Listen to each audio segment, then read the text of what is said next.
Hello everyone, my name is Spirit, and today I got the pleasure of interviewing Conrad from Conradical Games. His game is called The Outbound Ghost. Today's interview, you're going to learn a lot about him and the game, so I hope you really enjoy it, and if you do, please comment below and let me know what you thought about it. Here is the interview. Hello everyone, my name is Spirit. Today I have the pleasure of interviewing Conradical. He's currently working on this upcoming game called The Outbound Ghost. Conradical Games is a team consisting of 3 individuals.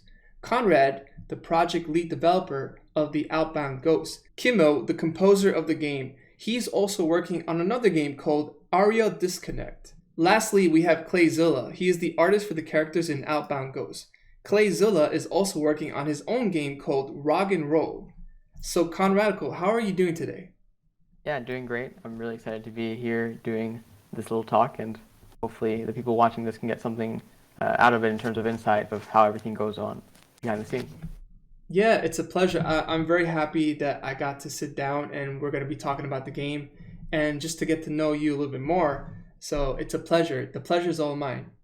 Pleasure's mine as well. So, What made you want to be a game developer? I mean, I like playing games, right? A lot of people do, and I feel like I am a creative person in general, so I feel like it's kind of a no-brainer to go into that. So when I was younger, I always liked making games on paper, stuff like that, and over time, I guess I grew to be a bit more mathematical, so I went into computer science.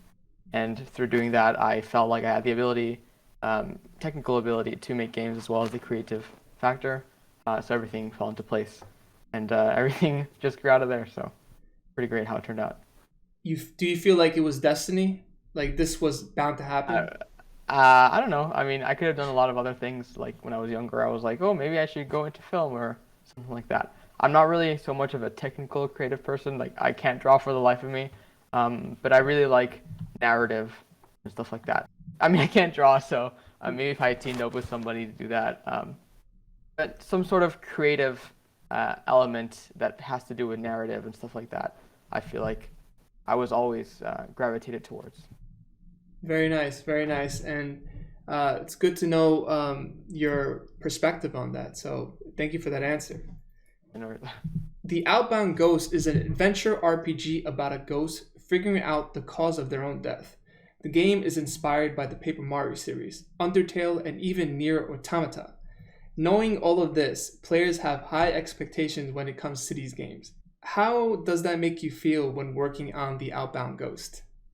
yeah, great. I have high expectations for the game myself, so it's a good thing I think because if I was just maybe a bit sloppy in some part, then people keep me accountable to that, and I can be the best creative self that I can be. So I think it's always great to have that. Obviously, it wouldn't be great if the expectations were like AAA expectations, but I think people are reasonable with what they expect, and I think that I can deliver on that as well. So I'm happy that people are excited enough and see what they see so far and expect something great out of it, because that's what I hope for the interview. I think so far you're doing a great job with generating hype Thank you. for the game. When I saw the trailer for it, I was immediately ecstatic. Like I was very excited to see what this game's all about. So I think you and your team are doing a great job getting the word out. Thank you. I try. Yeah, So great job on that. Great job on thank you. that. To the people who want to know more about your game, what is something you could tell them to get them interested? So the game, I would say it's narrative first. So the point of the game is to experience the narrative. But I feel like if it's just a narrative game without gameplay, then why is it a game? Why couldn't it not just be a movie? So you can really expect to have a lot of gameplay affecting the narrative itself. So in Undertale, the it's an RPG, but the RPG elements interweave with the story super well, and you could not have an experience like that without it being a game. You could not have an Undertale movie and have it be as good as the game, in my opinion. And so I aim to do something like that. It's not just going to be a game. It could be a movie and has the game elements tacked on, like maybe generic RPG with like, oh, the story is cool and the gameplay is cool, but it doesn't really mesh together well. I don't want that. I want something that really meshes together super well, and I hope that that will have a positive experience, a positive effect on the experience of the game.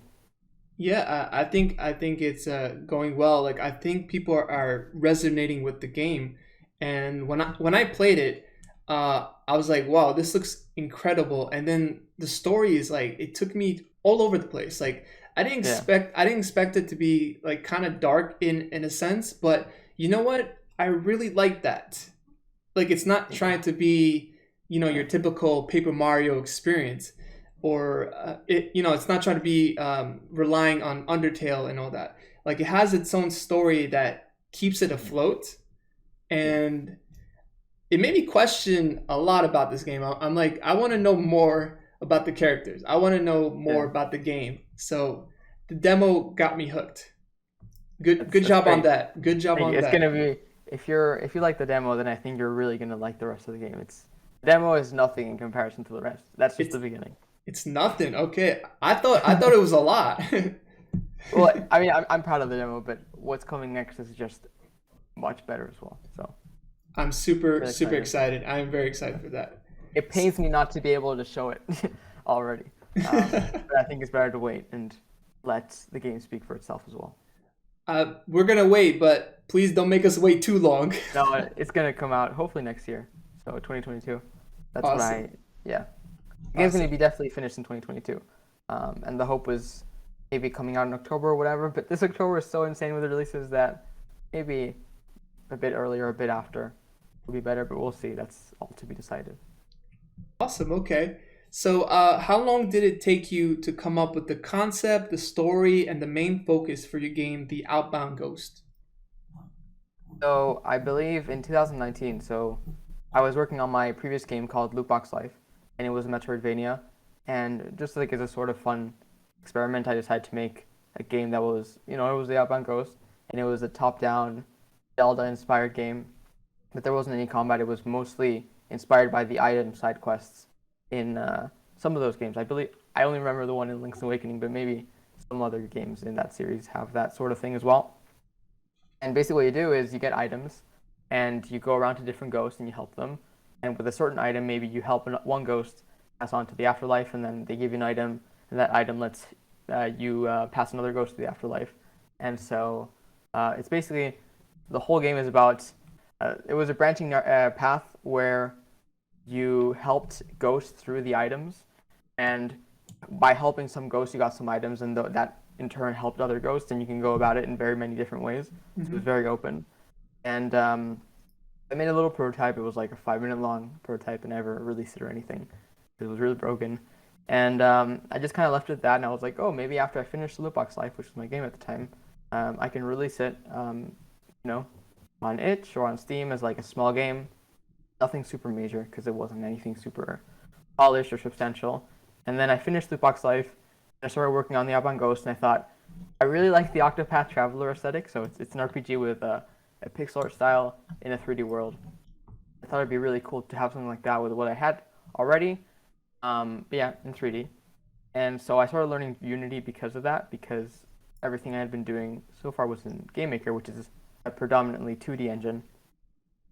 So I learned Unity as I was making the Outbound Ghost, and yeah, so kind of evolved slowly when I slowly realized that the narrative wasn't really being properly conveyed without having so many gameplay elements, because that version of the game didn't really have so much gameplay, which is where the point that I made earlier comes in. So yeah, so over time, as I was making this sort of proof of concept, it wasn't really a full-on game. I realized more what I wanted the game to be, and so then it came to September of 2020, I believe. Um, I felt like I had a good idea of what I wanted the game to be, and so I really properly sat down and started knuckling down on this um, scope that I had. So I was like, okay, this is going to be the scope of the game, and I'm going to go, and I'm going to do a Kickstarter, and I'm going to get funded, and then I'm going to just make this game, because I was at university at the time, so I finished this summer, so summer of 2021, and so I was hoping that, I can do a Kickstarter right after university, and then this can be my job. And so I did that, and then the Kickstarter went well, so that's great. And then I got additional help, so um, that's where I am now. A long way of saying that I had a prototype, and then I iterated on it while I was in university, did the Kickstarter after university, and then yeah, here we are. May I ask how old are you? I'm 21. 21, and you're working on The Outbound Ghost. Like Yeah. that's a major accomplishment. Thank you. Yeah, and usually, sometimes developers will have a concept and have an idea, and then the gameplay is like a certain way. The aesthetics would be like a different, like sometimes people would make a game in 2D, or they would Yeah. switch engines and they would do something else, like do something totally different. Doesn't mean it's a bad thing. You just want to change it because of Yeah. your own I mean, interest. you changed the engine for a reason, right? So might as well take advantage of that. Yeah, definitely, Yeah. definitely. So, on your YouTube channel, Conradical Games, you mentioned that Paper Mario is a huge inspiration. Aesthetically, it does remind me of the Paper Mario games. You also mentioned that you're doing your own thing. Do you mind elaborating on that? Yeah. So Paper Mario is aesthetically, it's definitely flat, but the backgrounds are very paper-y. So it's like cardboard backgrounds, paper all around. So if you look at the Outbound Ghost, it's very much not like that. So my intention with the paper aesthetic, like paper because it's not really paper, is to make the ghosts feel like an otherworldly um, creature to the world. So it's not like, oh, the ghosts fit perfectly in the world because they are paper and the world is also paper. Hmm. It's supposed to be that the ghosts stick out because they're ghosts, so they're not supposed to be in the world. And so I kind of took what already existed with Paper Mario and I made it fit this new purpose that I wanted, which was making the ghost stick out. And I felt like that was a really good way of using that style without directly copying it. So I was really happy with that. And the narrative style is very similar as well. I feel it's like the whole, oh well, you have some gameplay and then you have like a cutscene moment and then you have more gameplay and it's just like not really.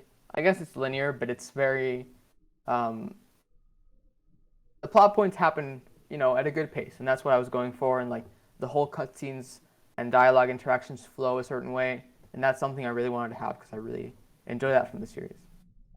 And if you play the demo, the gameplay is also different, of course. Yeah, I played the demo and I loved every second of it. I streamed it on Twitch, and Yeah. the people that are watching, they loved it. They loved like the look of the game, and there's like characters that were funny. I think one of them was like really annoying, but I think it was supposed to be that way. Like there's some characters that really stick Yeah. stick out to me, and yeah, good job on that. Definitely good Thank you. job. Thanks. So, what are some ways that you are getting people interested? Like what are some ways that you're promoting your game, The Outbound Ghost?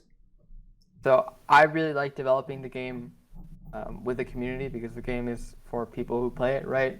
And so getting feedback, whether it's through playing a demo or just like seeing gameplay, I think is very important. Or maybe just like listening to my thoughts and being like, oh, well, I don't like the idea that you presented in this video. I don't, or I like this one.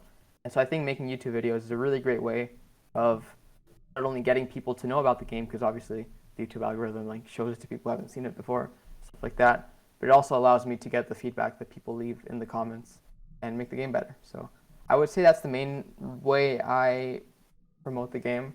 I do some Reddit stuff, maybe not so much now, because I just enjoy doing YouTube stuff more. And I did TikTok as well for a while. I'm gonna like go back to do some more as well.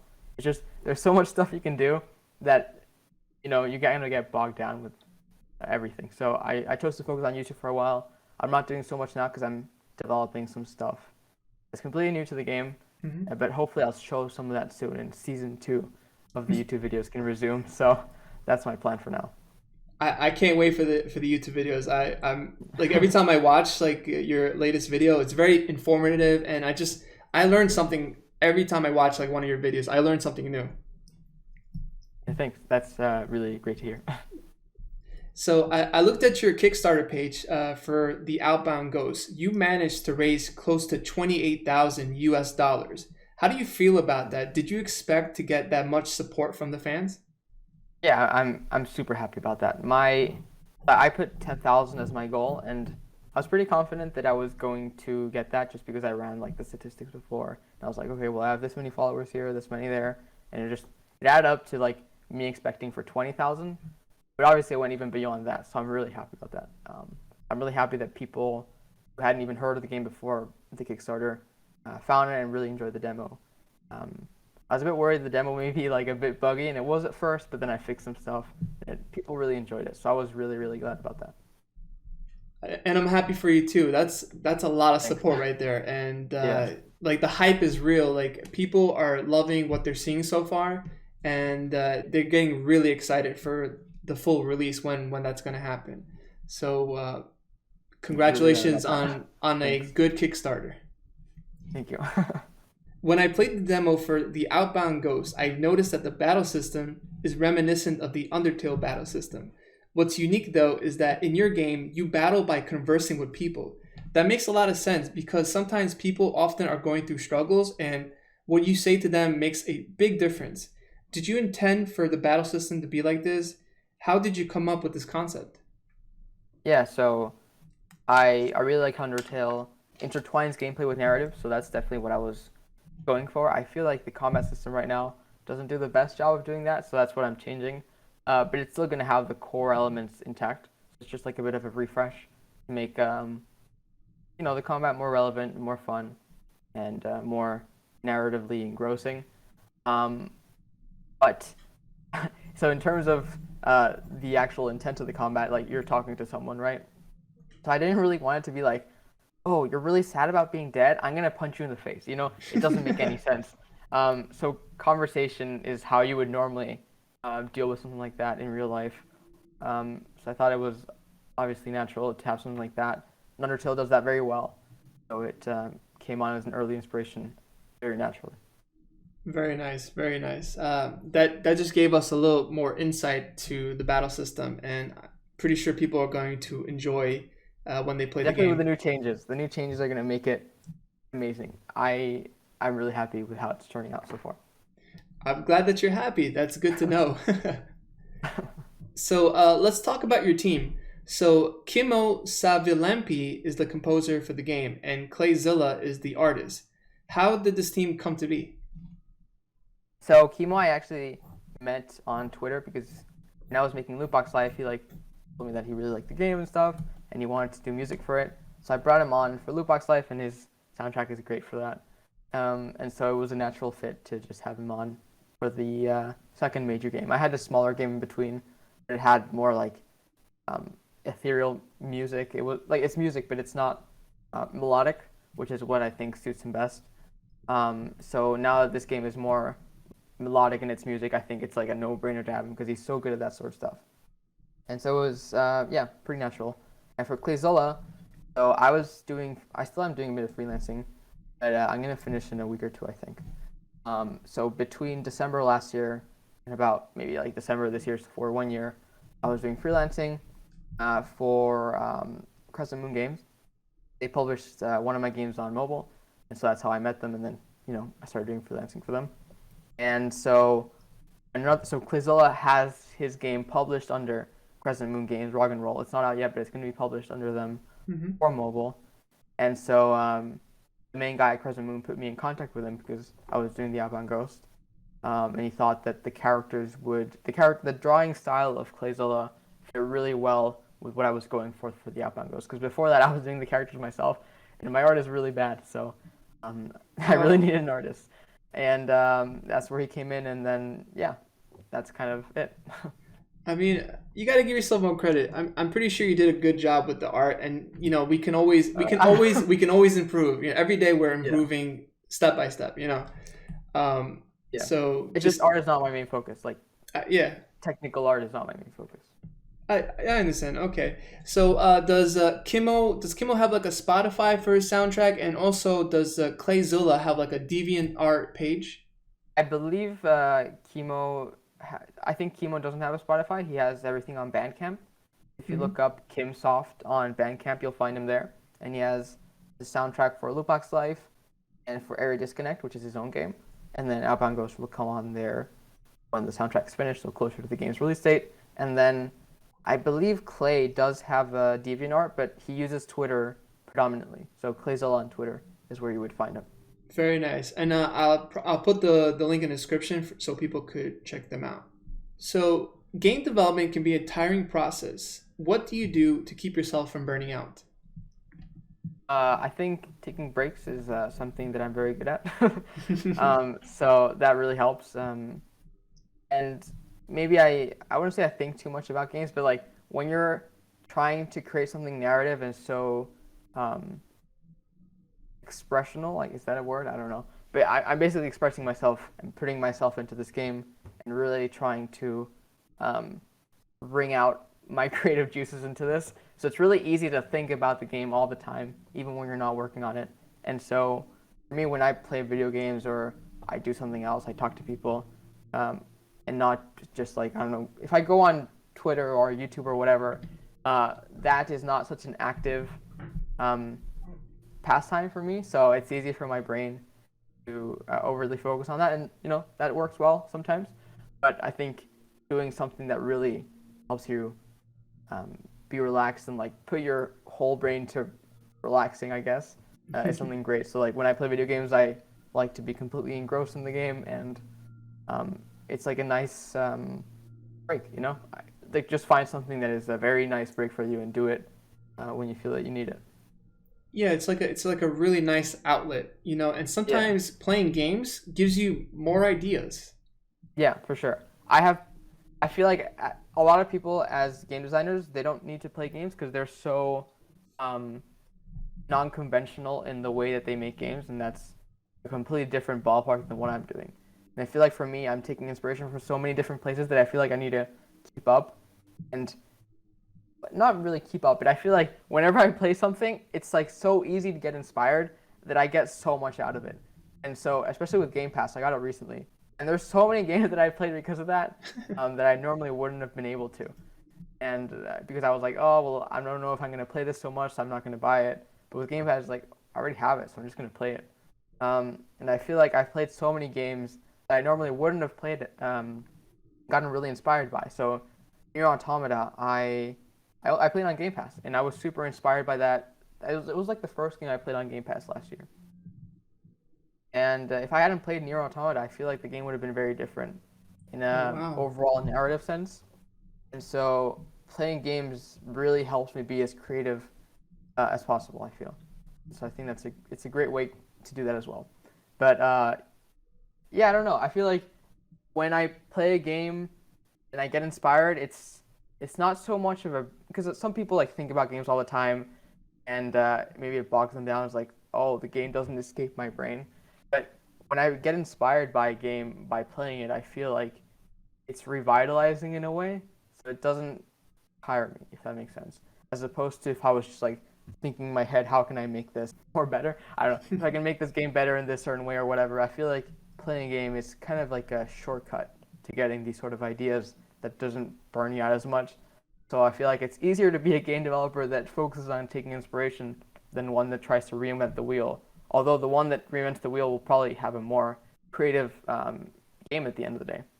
So I guess those are the pros and cons. I kind of went on a tangent, but yeah. No, it's okay. It's okay. Like, you got me curious. Like, a lot of people praise Near Automata and they say wonderful things about that game.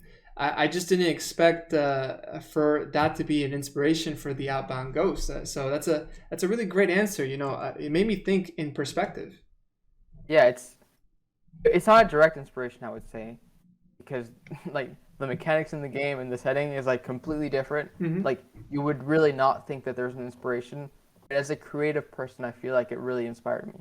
So it was more of a macro level inspiration. Name me a few things that makes people not want to buy a game. Well, I mean, for me personally, um, are you asking more like what I was saying with the Game Pass thing, or are you saying just in general, what am I trying to Just in achieve? general, like, yeah, Yeah, it could be Game Pass, it could be like looking at a trailer, it could be anything, right. honestly. Yeah, so like for me as somebody who enjoys playing games, um, I don't know. Sometimes I'm like, oh well, this is not normally what I would play, so I'm not gonna buy it because I don't know if I'm gonna enjoy it because I have so much other stuff that I could play.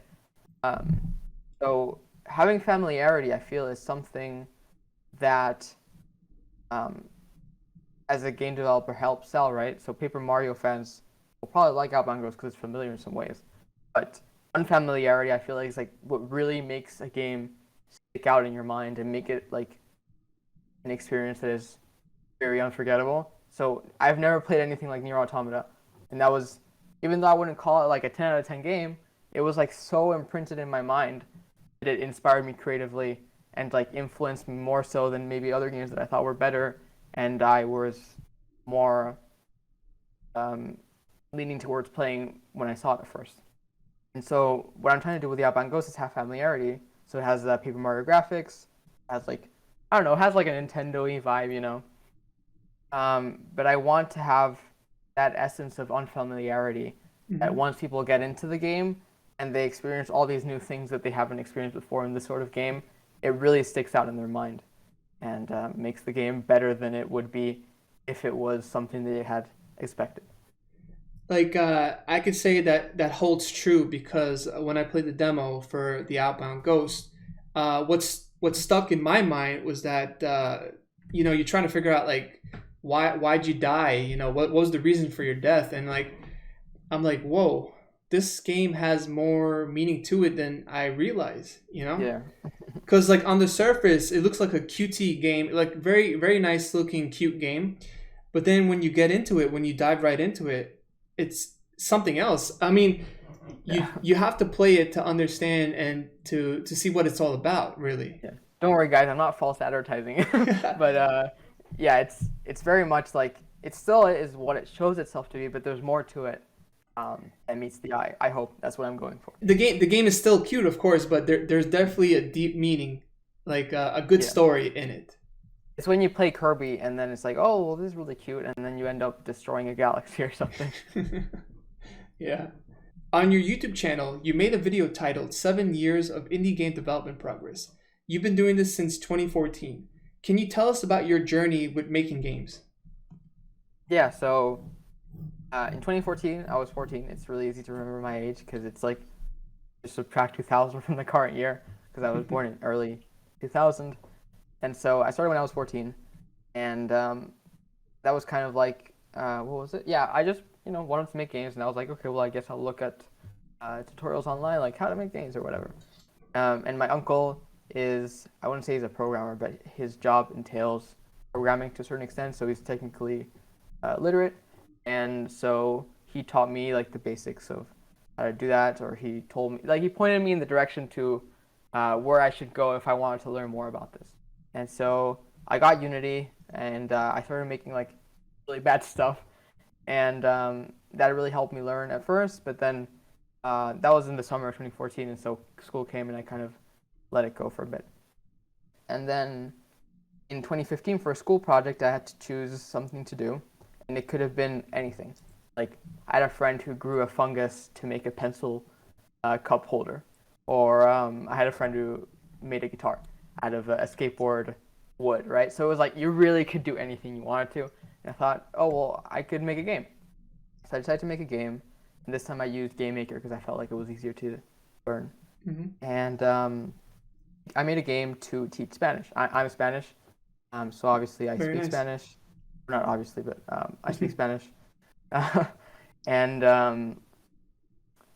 yeah, so I made a game about teaching Spanish because I could combine these two things that were relevant to me, and I could show it off at school or whatever. And I really learned a lot. And then from there on, I just started making a lot of small games. So I made like Pong, but you control both paddles, or a 2D gravitational rocket simulator thing. It's less complicated than it sounds. Um, but yeah, so I started making really basic 2D games, and then eventually in 2017, 2018, I made a prototype for Lootbox Life, which is the first commercial game that I released. And yeah, so then I finished university, sorry, finished high school, went to the university, and throughout the end of my high school and the beginning of my university, I was making Lootbox Life, and then I released that in 2020? Yeah, February 2020. And so I did that, and it was great because I had released something on Steam, and it was really awesome. And then from then on, I was like, back then I was like, do I want to do game stuff or do I want to do more software engineering sort of stuff? Um, and at first I was really like going back and forth, and in the end I decided to go more with game stuff because I felt like it was more creatively um, rewarding. So I did that, and then in August of 2020 I released another small game to get me back into the groove with Unity after having not touched it for like 6 years. And that was Box, which came out on Switch, Steam, and mobile. And then I started doing freelancing after Jailbox had released because I had gotten some contacts in that way. And then yeah, it's like there's so much stuff that it's hard to like explain it all. But then Outbound Ghost was conceived in that moment somewhere along the lines, and yeah, then I did the Kickstarter, went well. Have some support now that I will hopefully announce soon. And now I can really like do it full time and like get two people to really like Chemo and Clay to help me with like the stuff that I'm not so good at. And that's where I am now, making the Outbound Ghost, hopefully coming out next year. That's such an incredible backstory. So, Conradical in 2014, 14 years old, started making video games. That Yeah, is just kind impressive. of. I mean, they're really bad, and like anybody could have done that. But it's really the time that I put into it that helped me, be able to do this with my job. So I'm really happy about that. That is seriously impressive. My nephew right now, he's 14. Right now he's talking about Bitcoin and Elon Musk. And you at the age of 14 was making games. So that's I really mean, impressive. the games are like really bad. Like, It's I mean, still I was making something. games, right? Like, you could barely play through them because they glitched out all the time. So when it comes to the Outbound Ghost, how do you respond to negative feedback? Yeah, I mean, I feel like most negative feedback comes from a place that is normally substantiated. I haven't really like the game is not big enough to where I've gotten serious, like really negative comments like on a large scale. So I just try to like be like level-headed and think, what does this person actually mean? Like, oh, like sometimes it's like something really stupid, like I don't like the white outlines on your ghost. That's like it's really easy to do with that. It's just like, okay, well, people don't like the graphical style, and that's okay. And then I'll think about how I can maybe accommodate for people that don't like it. And then there's other stuff that's like for example, I posted a TikTok a while ago that was showing how most game developers do water, and it's just like you have a plane and then you have like a water shader all on the plane, which makes like the flat plane look like it's wiggling or whatever, and then you can put that as water. And there were people in the comments saying like it was like two people, but it was like nothing. They were saying, "Oh, this guy has no clue about game development. That's obviously not how they do it. They do it through fluid simulation." And I know that's not how most games do it. They don't need to, and Mhm. so I feel like it's easy when you put it that way to like just laugh at it and be like, that's really stupid. Um, but my game is not big enough to where I've felt that on a larger scale. So I'm sure if you ask somebody with more experience in that regard, Mhm. they would give you a completely different answer. Right now, I've not really felt it on a large scale, but when I have felt it on a small scale, it's easy to laugh at. If that makes sense.